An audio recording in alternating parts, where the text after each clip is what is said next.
விளக்கு ஏத்தும்போது சில பேர் வந்து பச்சை கற்பூரம் போடுங்க, ஏலக்காய் போடுங்கன்னு சொல்றாங்க. அது எந்த எந்த அளவுக்கு பயன் தரும் மேம்? இந்த பச்சை கற்பூரம், ஏலக்காய், சிலர் பார்த்தீங்கன்னா கல்கண்டு போட்டு விளக்கேத்துவாங்க. சிலர் வந்து இந்த விளக்குக்கு அடியில ரூ. 5 வச்சு விளக்கேத்துவாங்க. அது அவரவர்கள் எதற்காக செய்கிறாங்களோ தெரியாது. ஆனா விளக்குக்குள்ள ஒரு கல்கண்டோ, ஒரு பச்சை கற்பூரம் அப்படிங்கிறது போட்டு விளக்கேத்தலாமான்னா விளக்கேத்தலாம்.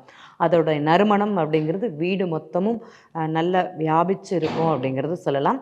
நிறைய மாற்றத்தை உங்களுக்குள்ள அது கொண்டு வரும். இப்போ சண்டை போட்டு ஒருத்தங்க வீட்டுக்குள்ளே வராங்க, கணவராக இருந்தாலும் சரி, குழந்தையாக இருந்தாலும் சரி, மனக்கசப்போடு வரும்போது அந்த நறுமணத்தை வச்சுண்டு உங்களுடைய மனம் மாற்றம் அப்படிங்கிறது இருக்கும்.